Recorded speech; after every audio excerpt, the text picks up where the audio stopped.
नमस्कार, आप देख रहे हैं IBC 24 और IBC 24 के बेहद खास कार्यक्रम सितारे हमारे में आप सभी का बहुत बहुत स्वागत है। मैं हूं आप सभी के साथ रचना नितेश और स्टूडियो में हमारे साथ मौजूद हैं ज्योतिष आचार्य पंडित प्रियशरण त्रिपाठी जी। नमस्कार पंडित जी, आपका बहुत बहुत स्वागत है। तो चलिए, आज हम खास तौर पर बात करने वाले हैं, अगर घरेलू परेशानियां हो रही हैं तो आखिर ये क्यों होती हैं और ज्योतिष में इसका उपाय क्या है, इसका निदान किस तरह से किया जा सकता है, इस पर चर्चा आज पंडित जी के साथ होगी। इस सिलसिले में अगर आपके भी कोई सवाल हैं तो आप भी कर सकते हैं। इसके साथ ही आपको आपके राशिफल भी बताएंगे, साथ ही आज के पंचांग पर भी चर्चा होगी। कॉल अगर आप करना चाहते हैं तो 0771-400-8777 ये हमारा नंबर है। लेकिन हम आपसे एक निवेदन जरूर करना चाहेंगे कार्यक्रम की शुरुआत में कि जब भी आप कॉल करें तो टीवी का वॉल्यूम कम करें या फिर टीवी बंद कर दें। तो चलिए पंडित जी, शुरुआत करते हैं कार्यक्रम की। सबसे पहले आज के पंचांग की बात कर लेते हैं। आज शुभ संवत 2079 शक 1944 सूर्योत्तरायण का ज्येष्ठ महीने के शुक्ल पक्ष की चतुर्थी तिथि है और दिन शुक्रवार, चतुर्थी रात्रि को 2:42 तक, पुनर्वसु नक्षत्र रात्रि को 10:04 तक। आज चंद्रमा मिथुन राशि में होंगे। आज का राहु काल 10:22 से 12:04 तक हुआ। तो दोस्तों, ये तो था पंचांग और अब बात करते हैं घरेलू कलह की, यानी गृह कलह की। बिल्कुल पंडित जी, मुझे लगता है कि अगर परिवार है, 5 लोग हैं तो कुछ ना कुछ खटपट होती रहती है, लेकिन ऐसे में क्या इसका कोई ज्योतिष उपाय भी, और क्या ग्रहों की चाल की वजह से भी इस तरह की परिस्थितियां निर्मित होती हैं परिवार में? मुझे से लगता है गृहधातु से परिवार में मुझे से लगता है गृहधातु से बना ग्रह, जिसका अर्थ होता है पकड़ लेने वाला जी। तो जब कभी भी हमारे जीवन में ग्रहों की अपनी दशाएं चलती हैं तो उसका असर दिखाई पड़ता है। जैसे किसी घर के मुखिया की जन्म कुंडली में नवमेश की दशा चले और नवमेश जन्म कुंडली में अच्छा हो तो आपके घर में कथा, भागवत, पूजा पाठ होती है, संतों का आगमन होता है। पर जब दूसरे, चौथे और अष्टमेश की दशा चली, ये अपने स्थान से 6ठे, 8वें, 12वें बैठ जाए या राहु जैसे पाप ग्रहों से आक्रांत हो जाए तो इसी स्थिति में घरेलू कलह होता है। मतलब बात बात पर लोग आपस में झगड़ने लगते हैं, एक दूसरे की बुराइयां करते हैं। कई बार ये दूसरे स्थान का स्वामी जब 8वें स्थान में बैठ जाए तो धन के कारण परेशानियां होती हैं। कई बार शनि जैसे ग्रहों के कारण ईगो के क्लैशेस होते हैं। तो ये बहुत तरह के कारण हो सकते हैं आपसी कलह के। अब सवाल यही है कि हमें किस तरह से इस समस्या का निदान बिल्कुल करना चाहिए, है ना? बिल्कुल। तो हमारे लिखा है 5 तरह के उपाय सभी प्रकार के उपद्रवों के हो सकते हैं। पहला होता है कि नाम का जाप। यदि आपके घर में ग्रह कलह बढ़ रहे हो तो आप ये देखिए कि आपके घर में क्या नाम का जाप होता है, क्या आपके घर में स्वाध्याय होता है, क्या आपके घर में सत्संग होता है, क्या आपके घर में जीव दया होती है, या आपके घर में यज्ञ होता है। यदि आप ये 5 उपाय करें तो आप देखेंगे कि आपके घर में गृह कलह दूर हो जाएगा। इसके अलावा आप हल्का सा नमक डाल करके अपने घर में पोछा लगा दें, है ना? तो ये बहुत अच्छा उपाय होता है। और अपने घर में 1 लोटे में पानी भर के पूजा के स्थान में हमेशा रखना चाहिए। वो लोटा खाली ना हो, इस बात का ध्यान रखें, क्योंकि खाली लोटे अगर पूजा के स्थल में रहे तो कई बार इसके कारण भी ग्रह कलह होता है। तो लोटे में पानी भर के रखें और दिया हर कॉर्नर में जला के रखें, जिससे आपके घर में किसी भी प्रकार की बुरा ऑरा आपका खत्म हो जाता है और आपके घर में शांति बनी रहती है। इसके अलावा आप जीव दया के, जिसमें मैंने कहा कि गाय को रोटी खिलावें, भगवान सूर्य को अर्घ दें, बड़ों को प्रणाम करें। इसके अलावा सौभाग्यवती स्त्रियों को सौभाग्य मतलब सौभाग्य की सामग्री का दान करना चाहिए। ये आपके लिए काफ़ी अच्छा रहता है। कई घरों में नियमित रूप से दुर्गा सप्तशती का पाठ होता है या रुद्राभिषेक होता है या भगवान शालिग्राम की पूजा होती है। उन घरों में भी ग्रह कलह की संभावना ना के बराबर होती है। मतलब ये भी आप कर सकते हैं। सनातन धर्मावलंबियों के लिए तो ये बड़ी आवश्यक है, पर यदि आप सनातन से इतर किसी धर्म के अवलंबी हों तो फिर अपने अपने धर्म ग्रंथों का पाठ करना चाहिए, अपने अपने गुरुओं का ध्यान करना चाहिए, जीव दया करनी चाहिए और बच्चों में प्रणाम धर्म का उपदेश करना चाहिए। मतलब हम एक दूसरे को प्रणाम करें, है ना? इससे एक दूसरे के प्रति आदर और प्रेम बना रहता है। बिल्कुल पंडित जी, तो घर वैसे भी कहते हैं कि घर मंदिर होता है और मंदिर में पूजा पाठ तो होती रहनी चाहिए, प्रार्थना होती रहनी चाहिए, क्योंकि इससे जो एक पॉजिटिव, जो सकारात्मक ऊर्जा होती है उसका संचार भी होता है और जहां पर सकारात्मकता होती है वहां पर सुकून, शांति और खुशियां आती हैं। चलिए, अब अगर कोई परेशानी आपको है तो इसके लिए समाधान भी है और समाधान ज्योतिष आचार्य हमारे साथ हैं वो देंगे आपको। 400877 ये हमारा नंबर है और जैसा हमने आपको बताया कि टीवी का वॉल्यूम कम रखिएगा, अपना प्रश्न जल्द से जल्द पूछेगा, क्योंकि आपकी तरह बहुत सारे लोग जो होते हैं वो अपने सवाल के जवाब के इंतजार में होते हैं। सबसे पहले कॉलर इस वक्त हमारे साथ जुड़ रहे हैं, जबलपुर से राजेश जी हैं। राजेश जी नमस्कार, अपना सवाल पूछिएगा। नमस्कार पंडित जी। जी नमस्कार, बताएं date of birth, time of place. हाँ, 28 फरवरी 1992 और जन्म समय? सुबह 5:45। जन्म स्थान? जबलपुर। जी प्रभु, क्या जानना चाहते हैं? विवाह कब तक होगा, विवाह किस दिशा में और विवाह के योग कब हैं? और ये क्या आपकी कुंडली है? जी हाँ, दाम्पत्य जीवन के बारे में। अभी क्या करते हैं आप? बिजनेस है मेरा। बिजनेस है आपका, चलिए आइए देखते हैं। बिजनेस है पर विवाह नहीं हुआ, चक्कर क्या है?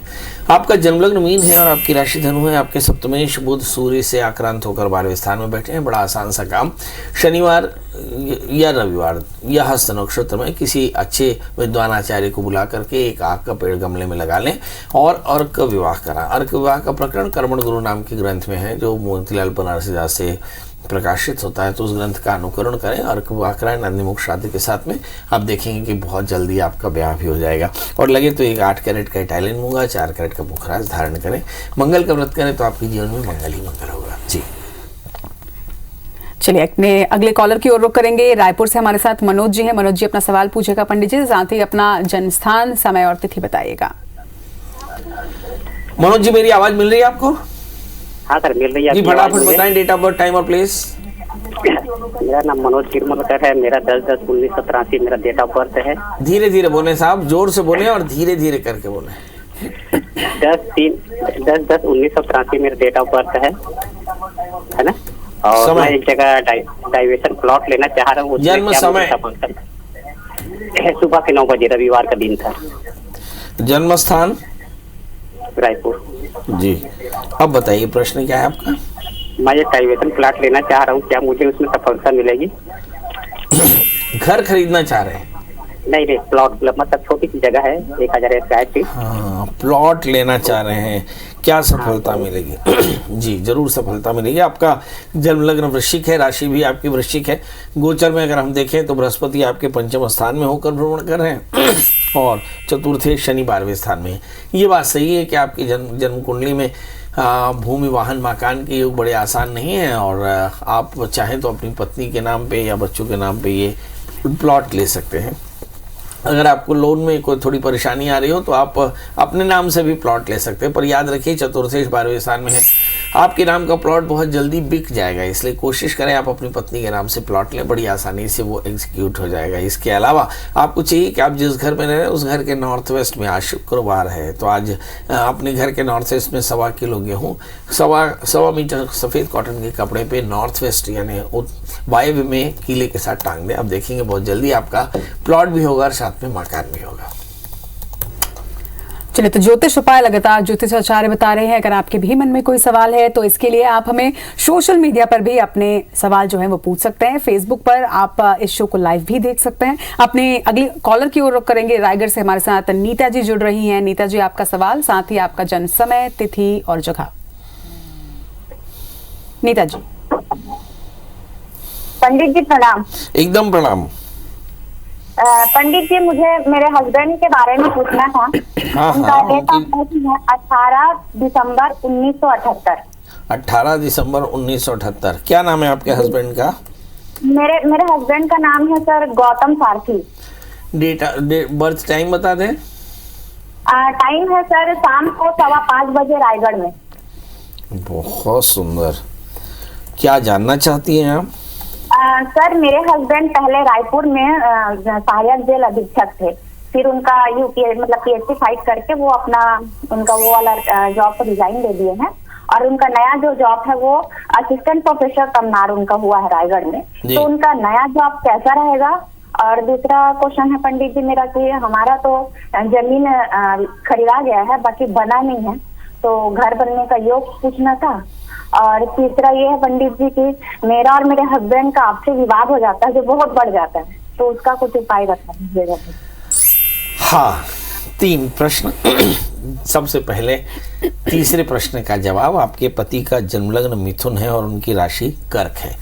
सवाल यह है कि पत्नी के साथ पंगा क्यों होता है, क्योंकि 7वें स्थान में मंगल है और बृहस्पति अपने स्थान से खड़ाष्टक है। आप गुरुवार का व्रत किया करें, गुड़ चने का दान किया करें और गुरु मंत्र का जप किया करें, विवाद बिल्कुल नहीं होगा। क्योंकि आपकी पति की जन्म कुंडली में पत्नी का सुख कम है, इसलिए ऐसा होता है। यदि गुरुवार का व्रत करने लगेंगे तो इससे पापों का निरसन होगा और आपका जीवन शांत होगा। दूसरा प्रश्न है, अभी आपके पति का प्रोफेशनल स्टेटस कैसा रहेगा, प्रोफेशनल क्लाइमेट कैसा रहेगा? तो हम आपको बता दें कि आपके पति की शुक्र की दशा समाप्त तो हो रही है मेरा ख्याल है थोड़ा सा समय बाकी है।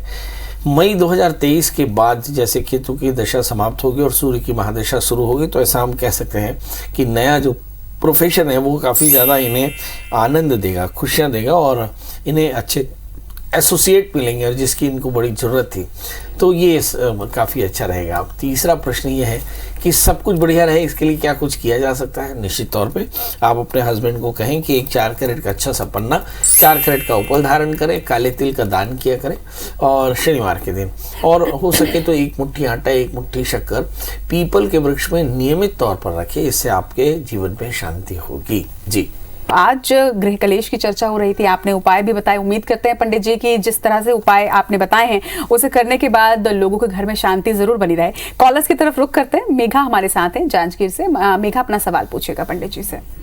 पंडित जी प्रणाम। जी प्रणाम। मेघा जी डेट ऑफ बर्थ बता दें। मेरा 10 मार्च 1995 और जन्म समय 9:45 रात्रि। और कहाँ बोल रहे हो? मेरा गृह ग्राम वेद परिषदा बिलासपुर है। बोल रही मैं नवागढ़ जांजगीर से और मेरा जन्म स्थान है वेद परिषदा बिलासपुर। परिषदा बिलासपुर, बहुत बढ़िया। क्या जानना चाहते हो? जॉब के लिए जानना है पंडित जी। जॉब? पढ़ाई कर रहे हो? मेरा MSc हो गया है, B.Ed हो गया है और PGDC हो गया है, तो अभी थोड़ा लग नहीं रहा है जॉब की फील्ड में, इसलिए पता करना। और घुसा कद का आता है? घुसा बड़ा आता है क्या आपको? गुस्सा? हाँ। नहीं आता है, झूठ का है बोलते। चले हाँ, देखिए तो गुस्सा आता है इसीलिए आप गिजर हंस रहे हो। नहीं हाँ। चलो, तो अब जॉब कब लगेगी ये बड़ा एक प्रश्न है। तो मुझे तो लगता है हिंदुस्तान में 100% बच्चों का ये प्रश्न है कि भाई जॉब कब लगेगी।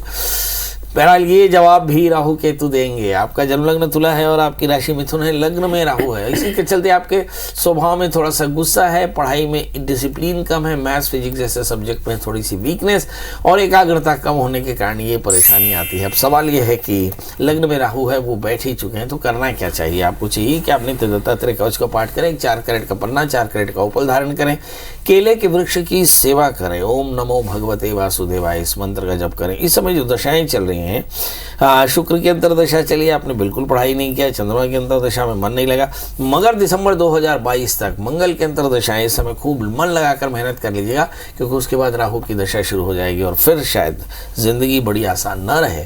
तो मतलब चंद्रमा और मंगल की दशाओं में आपको नौकरी मिलने के योग है और साथ में शादी होने के भी योग हैं। तो आप जल्दी से अच्छे से पढ़ाई करिए और निश्चित तौर पर आपको एक अच्छी नौकरी मिल जाएगी। तो जिस तरह से सोने के आभूषण हम पहनते हैं, उसी तरह से क्या हीरे के आभूषण भी हम बिना ज्योतिष परामर्श के पहन सकते हैं? इस पर आज चर्चा भी करेंगे। एक मिथ है, इसके बारे में भी बात करेंगे, लेकिन इस वक्त रुक कर रहे हैं पंडित जी अपनी अगली कॉलर की ओर। दुर्ग से हमारे साथ आशा जी हैं। आशा जी अपना सवाल पूछेगा, जन्म समय, तिथि और स्थान भी अवश्य बताइएगा। प्रणाम गुरुदेव। आशा जी बताएं जन्म तारीख। नहीं, मैं अपने बेटे के बारे में पूछना चाह रही हूँ। उनकी डेट ऑफ बर्थ बता दें। मेरे बेटे का जन्म तारीख है 10 जनवरी 1985। 1985 जी। और जन्म समय? जन्म समय 8:40 रात को। और जन्म स्थान? और जन्म स्थान दुर्ग। क्या जानना चाहते हैं बेटे के लिए? उसका अभी तक शादी नहीं हुआ है सर, वो परेशान रहता है बाकी, और उसका जो सर नौकरी है वो स्थायी रहेगा कि बदलाव आएगा? उसकी भी छटनी उठनी का कुछ गड़बड़ चलते रहता है, दर्द का लगा रहता है जीवन। ड्रिंक करते हैं क्या आपके बेटे? जी। ड्रिंकिंग भी करते हैं क्या? नहीं, बिल्कुल नहीं। वो तो बिल्कुल आश्रम बापू के मैं एकदम मंत्र तंत्र पूजा पाठ आश्रम जाना। बहुत बढ़िया, बड़ा अच्छा स्वभाव है, मगर इसके बाद भी शादी नहीं हो रही है, क्या कारण है? आइए देखते हैं। बहुत सारे ग्रहों के कारण भी शादी नहीं होती है। हमारे दर्शकों से मेरा निवेदन है कि जिन पेरेंट्स के बच्चों की शादी में विलम्ब हो रहा हो, वो हमारे फेसबुक का जो पेज है, क्या नाम से, IBC24.in के फेसबुक पेज में नीचे इस सितारे हमारे कार्यक्रम के नीचे डेट ऑफ बर्थ, टाइम और प्लेस के साथ में अपना प्रश्न लिख दें। कोशिश करेंगे हम कि हम आपके प्रश्नों का जवाब दें। इस बच्चे का जन्म लग्न कन्या है, इसकी जो राशि है वो तुला है। इस बच्चे की शादी अप्रैल 2023 से 1 वर्ष के भीतर होगी, मतलब अभी इस बच्चे की शादी में 9 महीने बाकी है। मगर इसके 7वें स्थान में मंगल के साथ में शुक्र है, 8वें स्थान में राहु है। तो प्रोफेशनल जो सफलता है, व्यावसायिक सफलता, वो अष्टम राहु के कारण बार बार अस्थायी होती है, और दूसरा शादी में बाधा मंगल के कारण होती है। तो शादी से पहले छोटा सा अर्क विवाह करा लें। अर्क विवाह शनिवार, रविवार या हस्त नक्षत्र में कराया जाना चाहिए। ये किसी विद्वान आचार्य के निर्देश में कराएं, और इस बच्चे को एक 4 कैरेट का पन्ना और 4 कैरेट का ओपल पहना दें। आप देखेंगे कि भगवती कात्यायनी की कृपा से इसकी सारी मनोकामनाएं पूर्ण होंगी। जी चलिए पहले जल्दी से अपने अगले कॉलर की ओर रुख करते हैं। बस्तर से बुधराम जी हैं। बुधराम जी जल्दी से अपना सवाल पूछिएगा।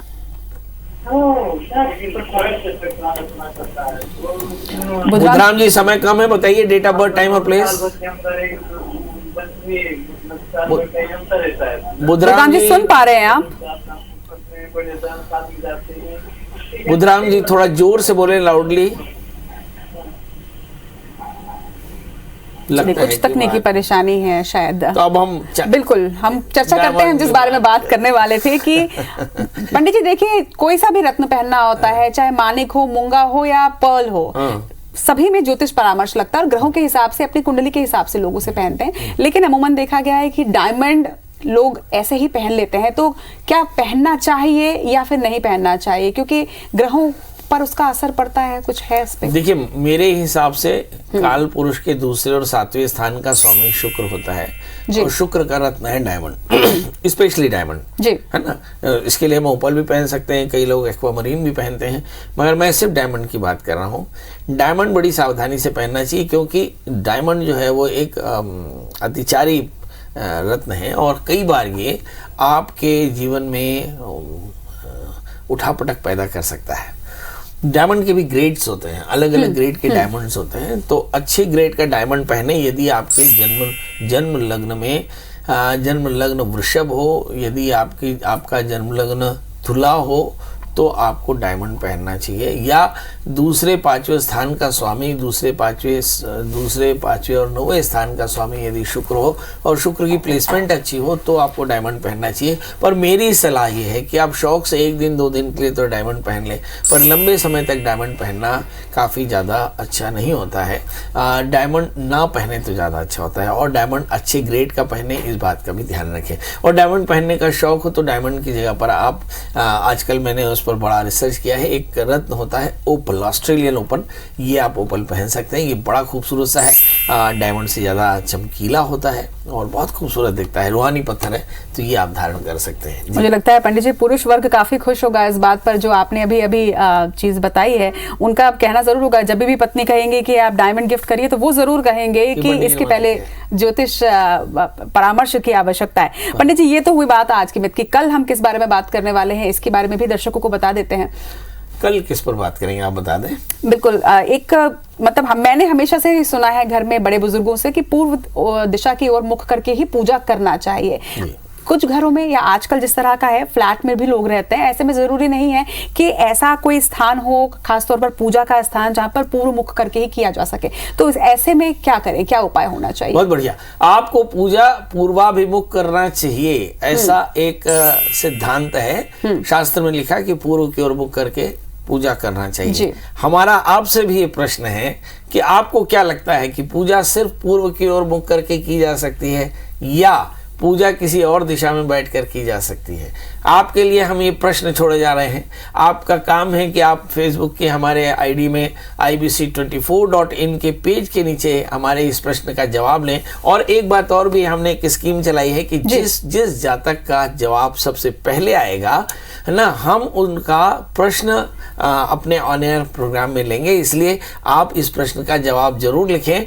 फेसबुक पेज है हमारा ibc24.in में, और हमारे सितारे हमारे के कार्यक्रम में लिख दें कि आज का प्रश्न है कि क्या पूजा सिर्फ पूर्वाभिमुख हो सकती है, यदि हाँ तो किस लिए, और यदि ना तो उसके लिए सिद्धांत शास्त्र में क्या लिखा है। यदि आपका जवाब सही हुआ तो आपको एक प्रश्न आपके जरूर लिए जाएंगे और उस प्रश्न का जवाब भी हम इस कार्यक्रम में देंगे। जी चलिए, तो इसका पूरा जवाब हमारे कल के कार्यक्रम में होगा, यानी आज के इस कार्यक्रम में बस इतना ही। पंडित जी आपका भी बहुत बहुत शुक्रिया आज हमारे साथ जुड़ने के लिए, और आप सभी दर्शकों का भी बहुत बहुत शुक्रिया। हमें दीजिए इजाजत, नमस्कार।